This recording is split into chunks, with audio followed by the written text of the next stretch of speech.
History of Northside, just a short one. Transportation patterns are the biggest influence on community growth, and Northside's a prime example of that. Being at the confluence of two major Indian trails along the Mill Creek. One of the trails became the first road from Cincinnati up the Mill Creek to the Ludlow Station, the region's second fort, built to protect the settlers moving out to that area. A side note, proudly since our founding, Northside has been socially progressive. For example, the Westland Cemetery, which was established in 1842, was the first integrated cemetery in the region.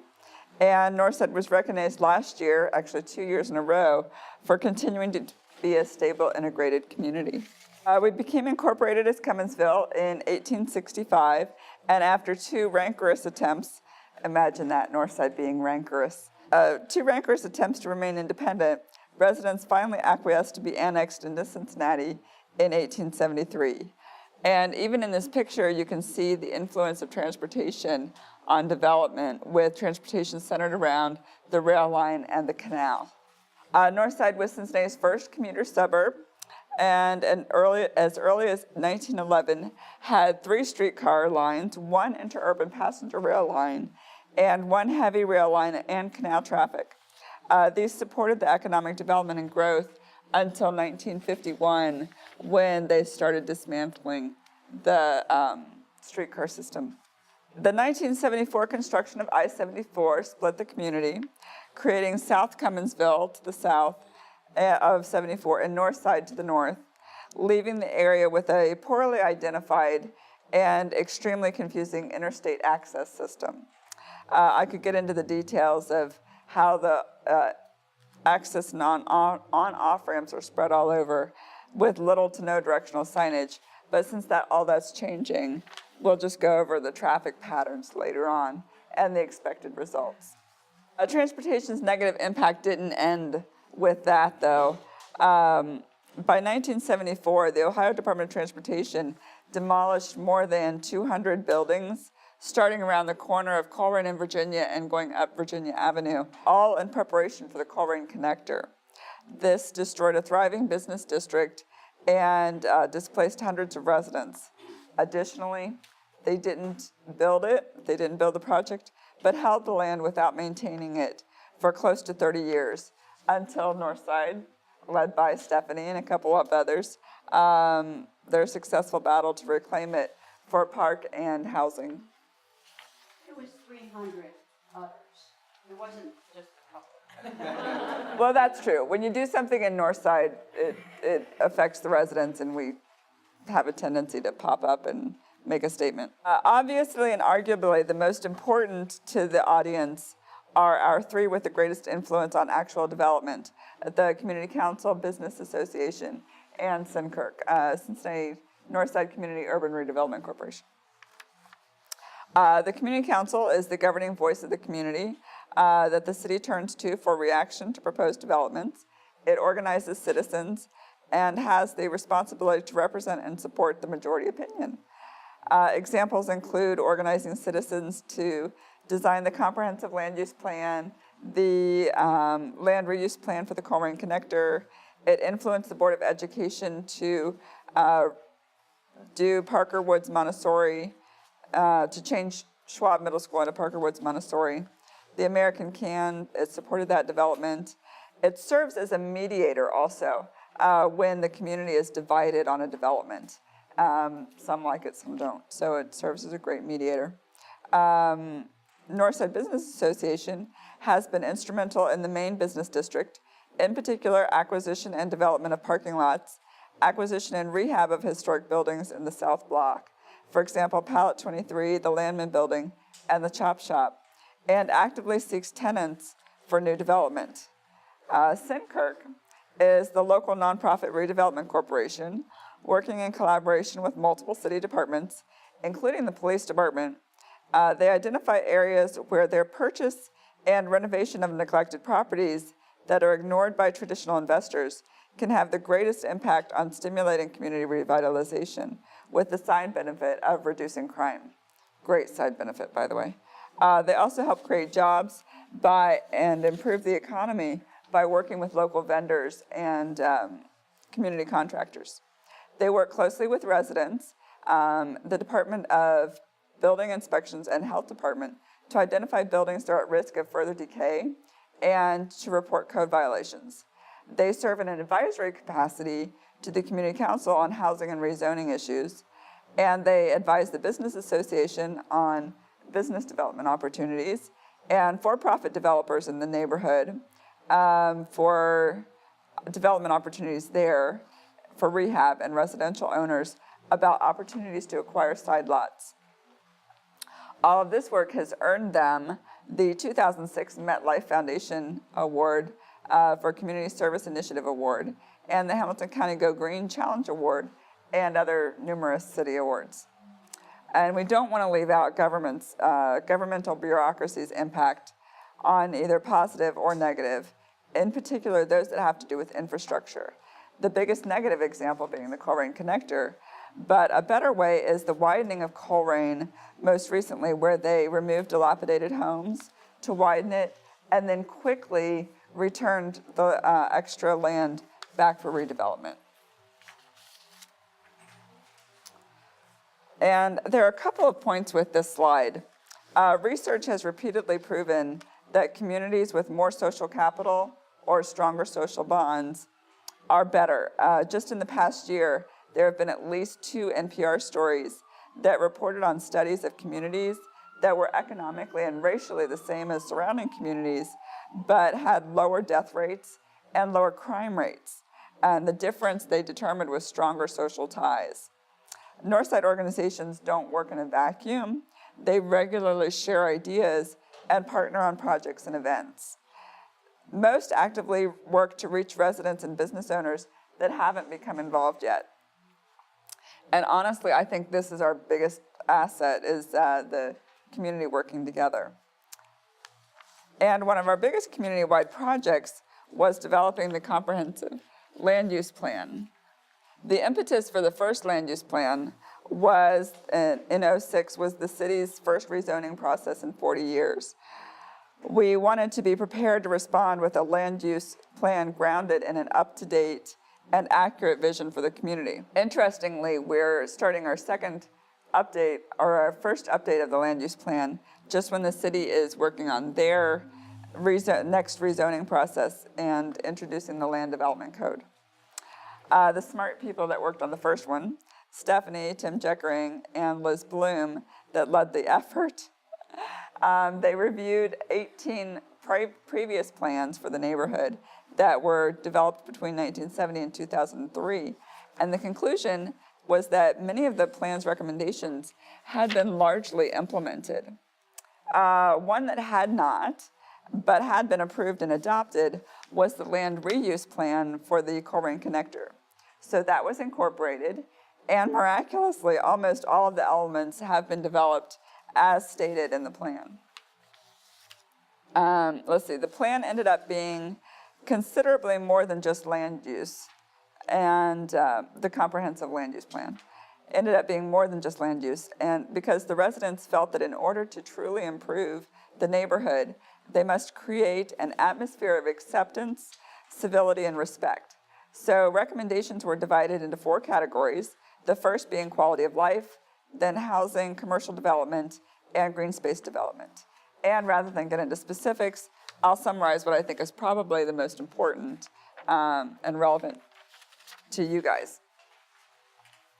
So independent of which category you review, it's abundantly clear that progressive Northsiders want to create strong gateways to the community where development enhances the pedestrian environment, respects the historic and green character, and is inclusively designed to be inviting to all.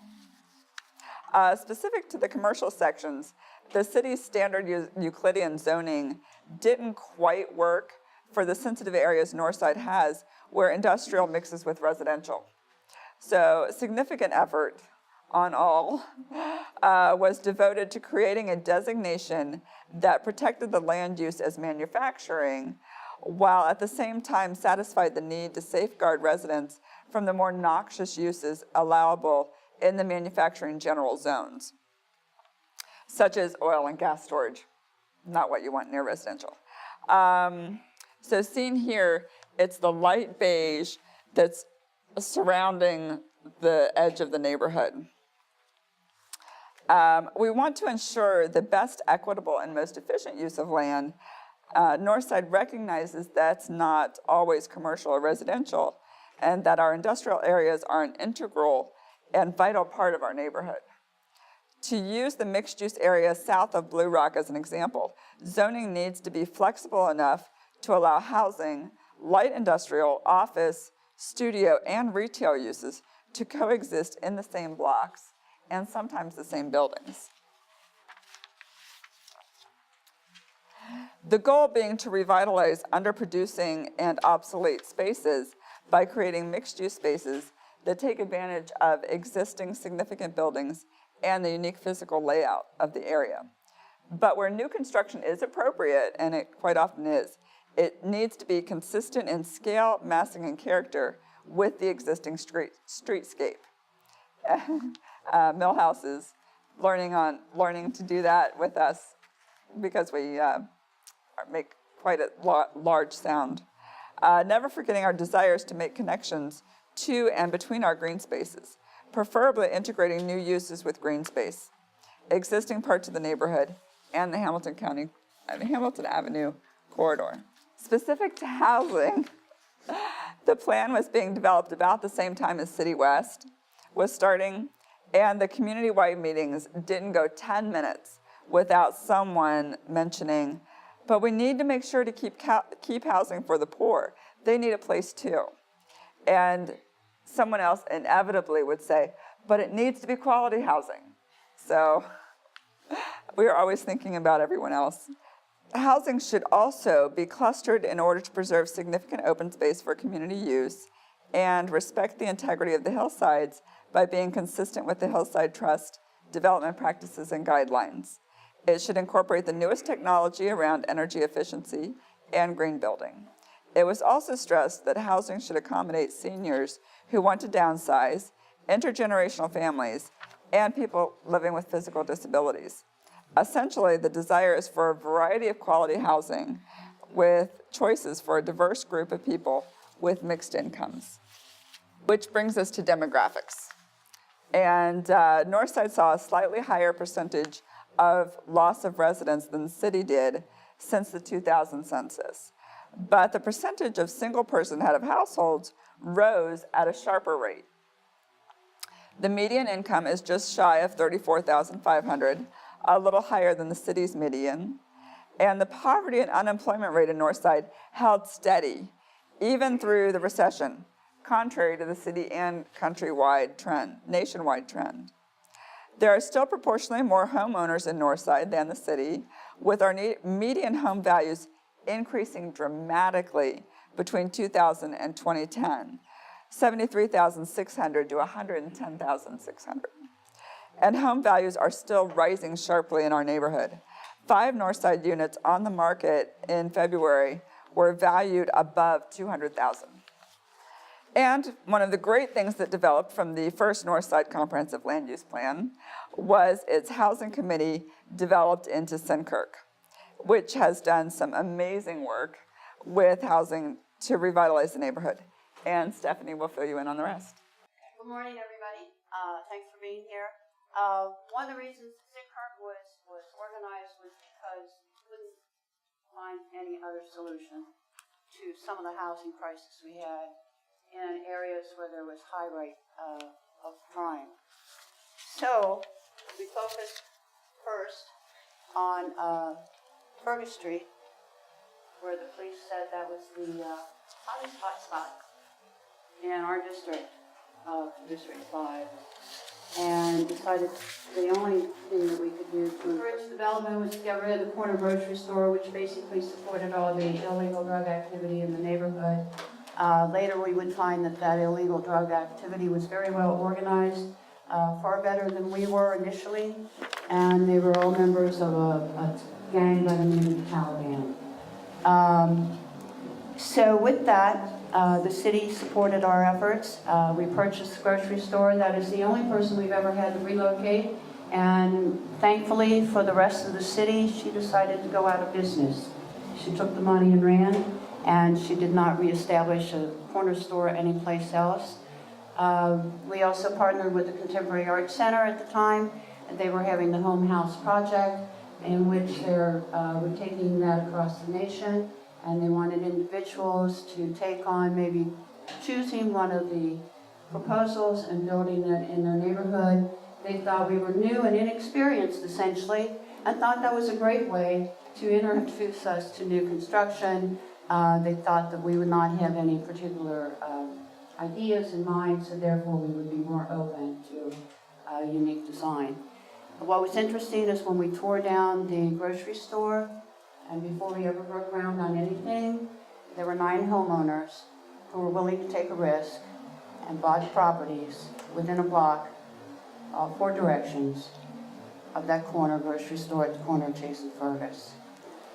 Within the last 5 months, house sales on Fergus have averaged around 159.5. With the most recent sale, there was a bid war. 3 people came in. The asking price was $189.9, and the winner of the bid paid $190,000 for the home. So when we bought in at this location, I could typically get a house for about $5,000 to $10,000. And now there is a tremendous amount of competition. This map describes basically what we've done and where we hope to go. The second area we are targeting is over by Whitler, which is where we're working right now. This too was a secondary hotspot. Actually, there were more shootings that occurred in this neighborhood. Our initial efforts were to purchase a piece of land, establish a community garden, which would allow residents to be in the neighborhood, observe what was happening without getting anyone concerned. We were able to make a lot of reports to police. And we have 3 houses under contract right now. Well, actually, I just closed on one a couple of days ago. 2 of them are under contract purchase, and the average sales price here is around $130,000. These are some of the projects that we have completed. The one on the top, actually HGTV, was so interested in the conversion of this. This is a single-family home, started out as a multi-use building that had been vacated for quite some time. By the way, we typically only buy vacant houses. We don't like to displace people. Most of our housing is affordable. And the house below is the one that Kurt Platt and I got into a big war bidding in an auction over, and we won. That has been converted into 3 condo units. And condo units, by the way, I have found are a real hard sale in Northside. So might be better in the business district, but if you're going out into the neighborhood, I recommend that not be your first choice of housing development. We've also created accessible units, and the little yellow house, which was converted into a wheelchair accessible unit, and then the one below is on Chase. This was a farmhouse. By the way, both of these were condemned, and they were public nuisances. They were eligible to be torn down. And both of them are also in this historic overlay district, which I'll talk about later, which requires a lot more detail and attention to a historic building, similar to what you would have if you were working in Over the Rhine. However, the neighborhood is not historic, so therefore you do not get any historic tax credits for this. This is the infamous Perry's with the bar next door. The last name, I believe, was Bev's Bar, and some officer told me that the problems began in the neighborhood in 1982 in that bar, and then just extended outward. And we replaced them with these 2 LEED certified houses, and they were the first silver LEED certified houses in the city.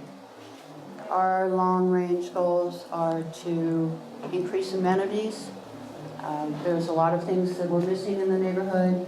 We would like to have skate park, which is on record right now. We're promoting development. This is the last segment of the Colerain Connector land. It's at the corner of Virginia, West Fork, and Colerain. It will have feature a lot of skating activities, a hike, bike, walk trail. It will be accessible. There's going to be a theater, we hope, in the center of it. Generally increasing amenities to help us. The amenities will draw the population, which we want to increase the population. In particular, we want to increase population within the business district to support local businesses. One of the things that we're having difficulty with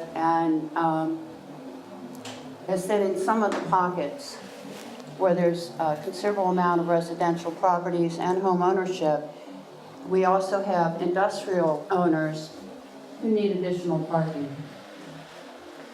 So anytime a house becomes available, they have a tendency to acquire it, tear it down, gravel it, which is totally against code, seems to get ignored, and create another parking lot, whether they use it or not.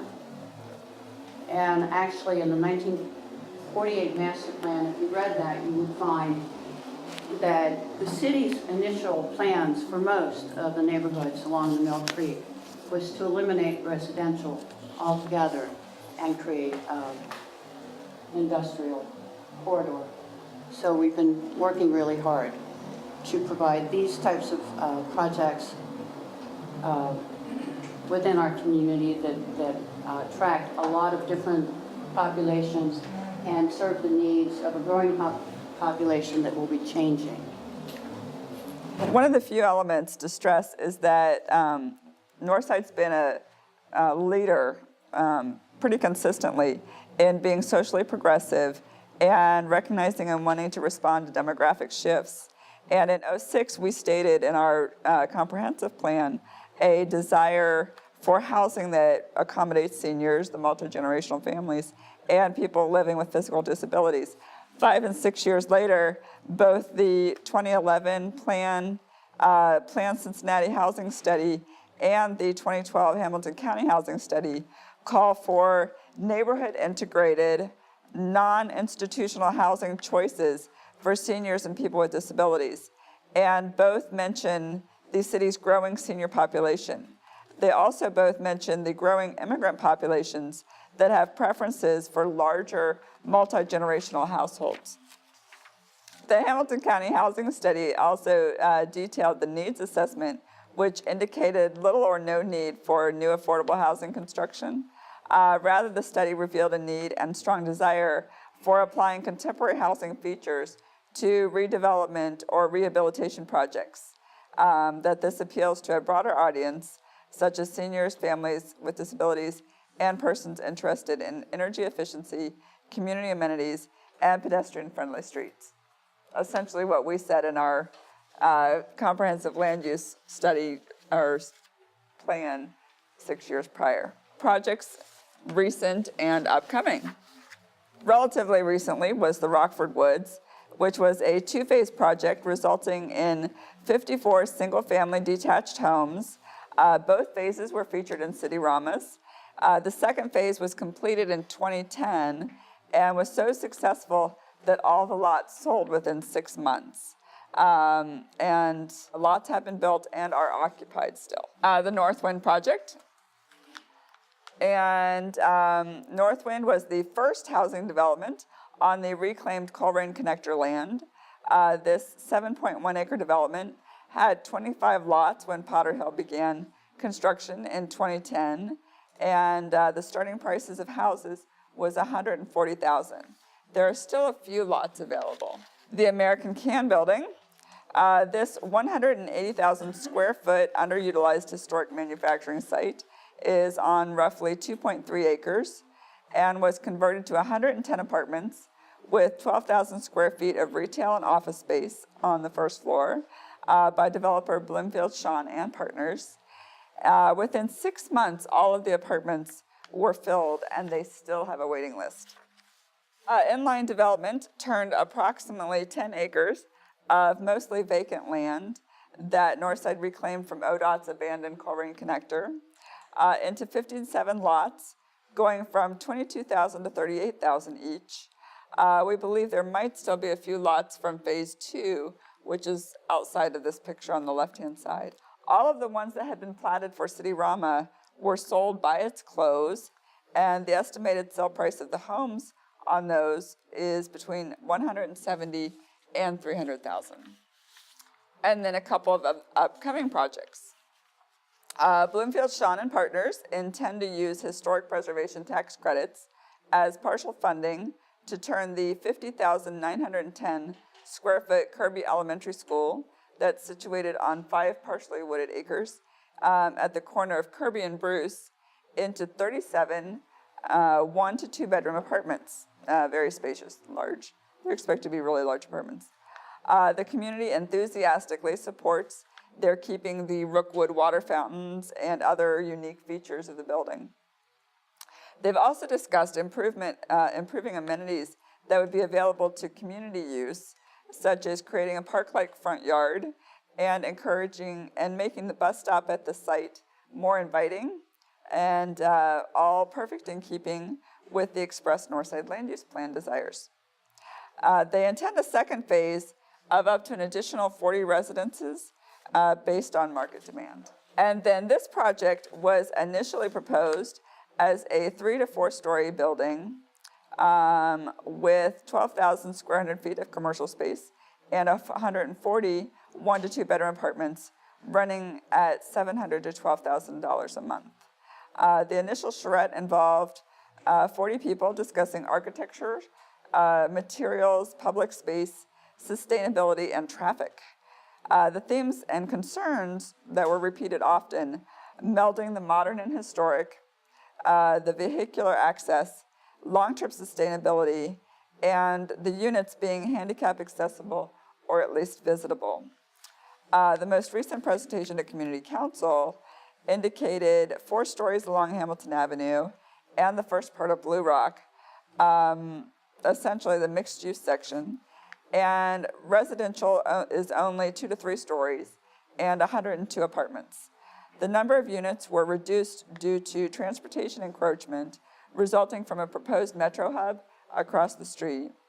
And let's see, which shows the impact of transportation on development once again. Those attending the council meeting, the most recent meeting, were still concerned with the historic nature of the area, and I think Millhouse has done an incredible job responding to community concerns. This project was proposed as a 4-story LEED certified building with community spaces and 54 1 to 2 bedroom units targeted towards 62 and older at around 60% of the area median income.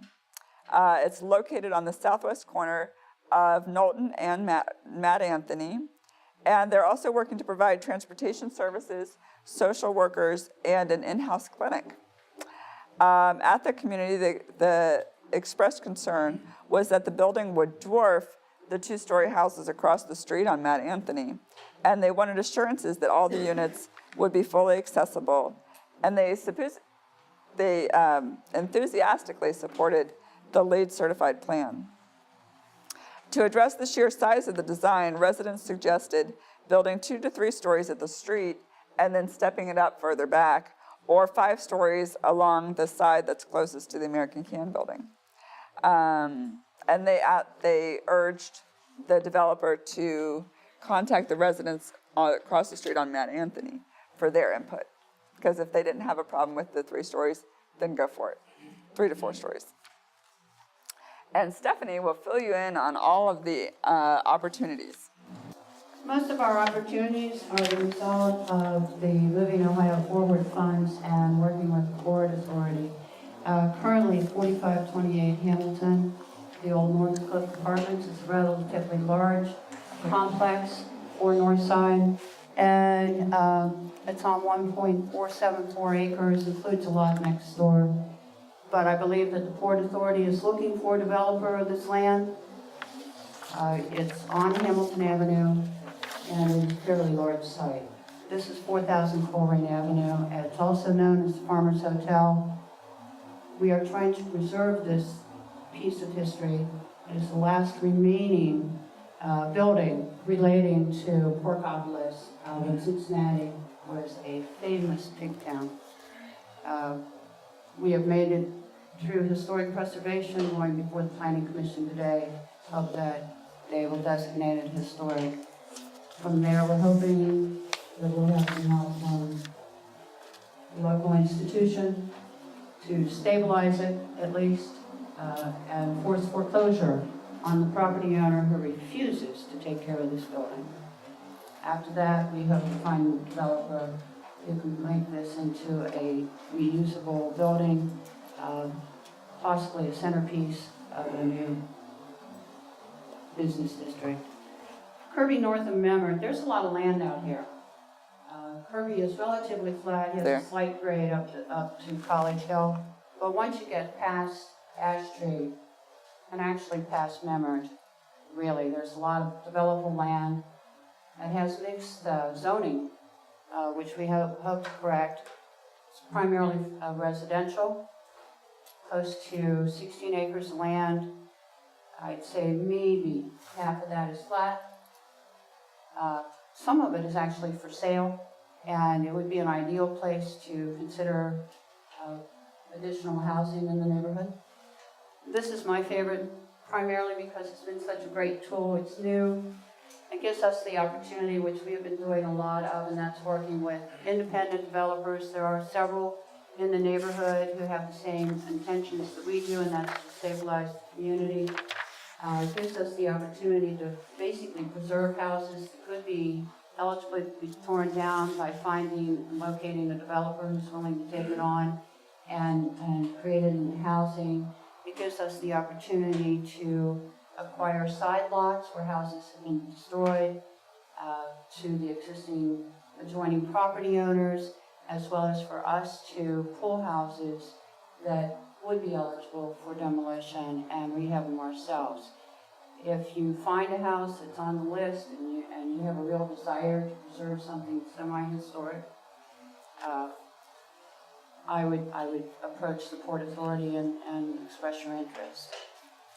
There's a couple of clusters, but the blue are expected to be torn down. Both the blue and the purple are on the list, but the blue is probably not going to be torn down. It's really hard to see the little blue marks because they're probably in a historic district or maybe someone else has plans for them. We've done the best we can to identify this district. It is bounded, actually our Fergus Street homeownership project is within that. I can tell you that if you are using any federal, state, or local funds, that you must conform to historic guidelines, and the city will tell you what those are in case you didn't draw them into your plans. The other areas are, we suspect those are other areas. There's probably others as well, but if you're coming in with private money, since these are not designated historical yet, but just have the potential to be historical, then you're not obligated to follow these historic guidelines. It's only when you bring in state, federal, or local funding. Underlying underutilized commercial properties, we have a lot of basically vacant lots or properties that are used for storage that could have much greater potential than what they have.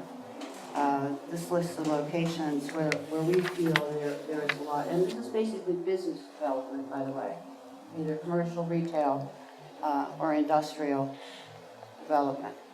This is an example. This lot actually is owned by what used to be Rotex. I think they're owned by Hildebrand now.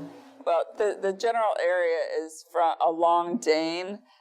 This is just a picture from the land use plan, the comprehensive land use plan. It was just a general concept and idea.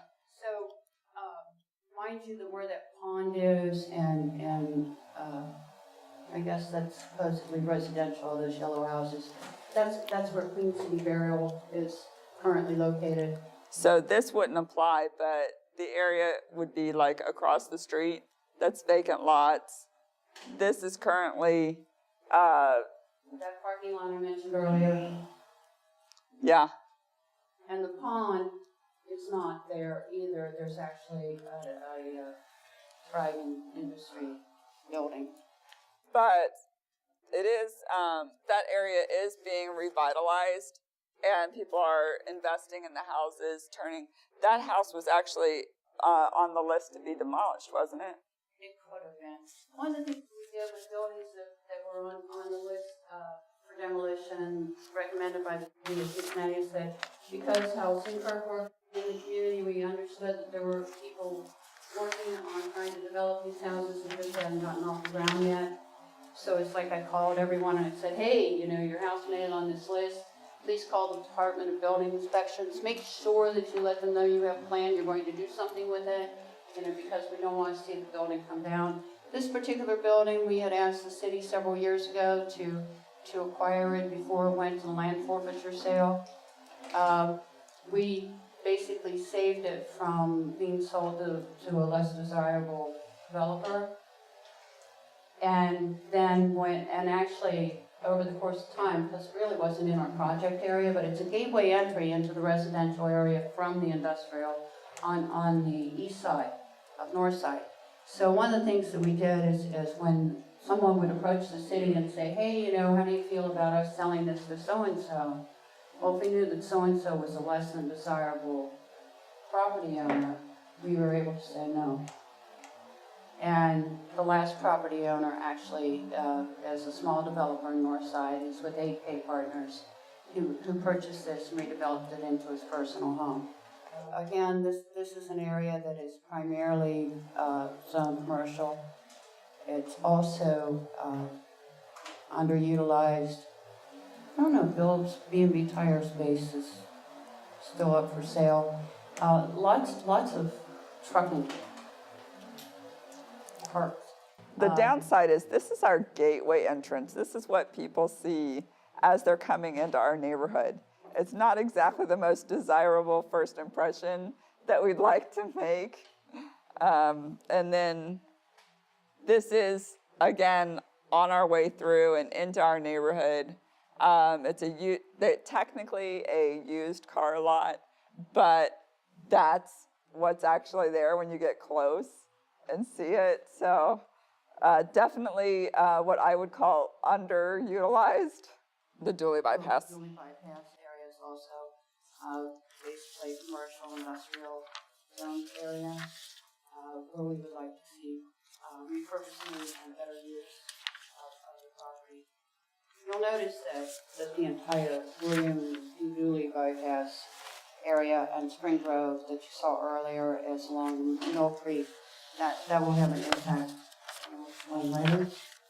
Now, there is great access and for transportation in that area if you're going to do industrial or manufacturing along those lines, because anything in that area can easily take the Elmore Street over to Beekman and get on 74 going west or east. From there, you can get on 75 north and south. So just literally a couple minutes, and you're going in any direction on a major highway. So from that standpoint, it's a great opportunity. Traffic flow, by the way, will improve in that area also, directions as well. Because once they change the expressway, they're also going to make Elmore two-way from Spring Grove to Colwyn. These are some of what's there now. I believe these are expected to be torn down. They both are. And these are on the demolition list as well. This is on the west side of Coleraine Avenue, near south of Elmore. It's storage. They're using it for storage. More storage. They claim that this is a tire, Terry's Tire. Yeah, I'm not seeing too many tires, just junky trailers. This is actually a very large swath of land that he occupies over there. That blue area, this section here. Yeah, General Castings used to be over there. It's a very large complex. There are two very stable industries over there, Bernard Industries and Whitman. But in general, most of the land is underutilized and or just vacant. A point on that those properties that are the Dooley bypass and quite a bit of the industrial that we're talking about is if you'll go onto the Cages website online, you can pull up the FEMA floodplain. Technically, quite a bit of that is in the floodplain, so you're going to need a application for a floodplain development permit. And you're allowed to build in the floodplain, not a problem at all, but there's no building in the dark blue area, and the light blue area has a little bit of restriction, but everything else is actually developable with no restrictions. You just have to get a permit. And then this is the expected properties to be vacated by ODOT. Once they vacate that property, the Power Street will go all the way through, which takes you to that industrial area that's basically vacated and underutilized. You're talking about this area right here. It will go all the way through without being interrupted. So all of this area back here, you'll be able to get to without a problem. And this over here is actually residential. And that's just what's going on there now. Once they complete the I-74 Colerain interchange, there's only going to be a tad bit of developable land, but it's going to be on Colerain to the east of the exit. There was housing there, they tore it down, but the current exit is going to extend about another lot to the east, but there should be developable land in and around that area. We're not sure how this is going to look, but I do know that they plan to vacate the land currently being used for the Elmore Street exit. So all of this right here should be available completely without anything. And then all of this down here as well. On the southern part, I believe that they're now planning a flyway that will connect South Cummonsville to Cincinnati State. So a portion of that land they may reuse to create that flyway. This is just resources that you can find that can help with finding out if there's any issues with the land that need remediation for brownfield development. There's grants. Focus 52 is available money from the city, but if you go to that website, choosecincy.com/services, that site will tell you more than I could possibly tell you in an hour and a half alone. So that would be my recommendation to that. But there's grants here, there's funding sources, and lots of information. Ladies, thank you very much. Again, they'll be up.